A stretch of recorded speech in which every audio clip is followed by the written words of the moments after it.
Basta si Bay, sayon ra kayo. Tsamba lang yan. Honda Supremo mga idol. Troubleshooting.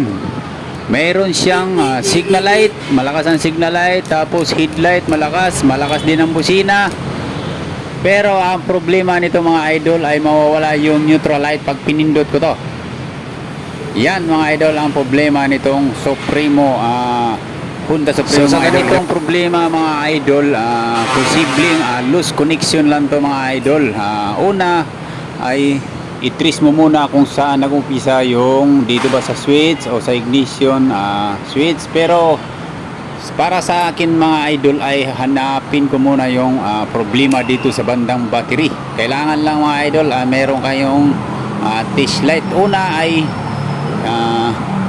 i-trace mo muna itong dalawang wire, yung wire na papasok ng starter relay. May makikita kang yellow tsaka stripe. Yellow yan tsaka red, tapos kulay green, yung green negative. Yung isang wire dyan mga idol ay i-trace mo muna kung saan naglulus contact, kung galing ba doon sa push button.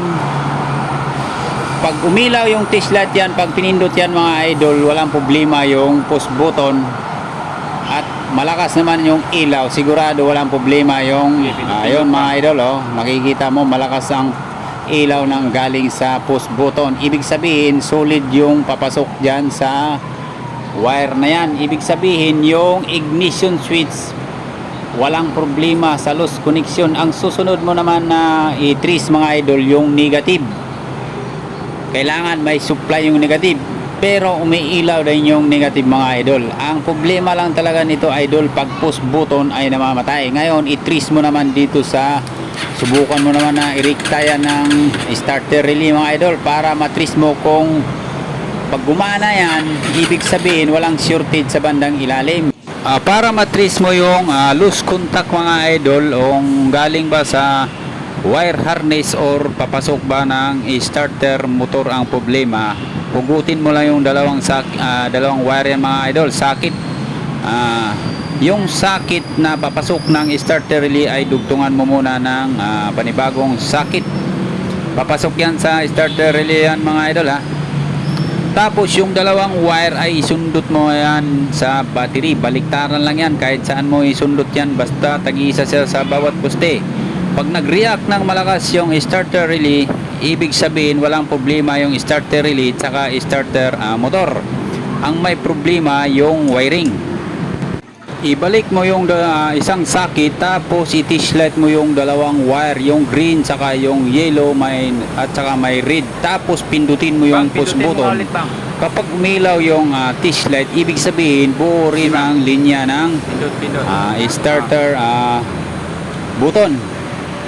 Ang susunod mo naman na i-check mga idol ay yung mga bawat terminal ng battery tsaka yung wire na papasok ng negative, kung tama ba yung higpit. So dito mga idol ay napansin ko parang maluwag.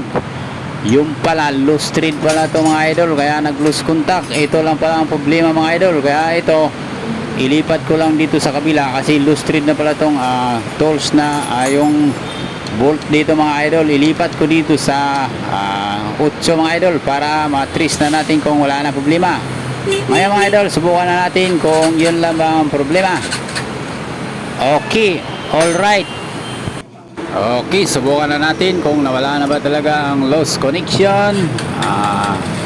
Start. Isa pa. So yun lang nakita ko, loose connection mga idol. Siyempre naayos na yung loose connection, ay kailangan din nating i-check yung charging kung wala bang problema sa charging. So sa charging mga idol ay umabot siya ng 14. So good luck at maraming salamat.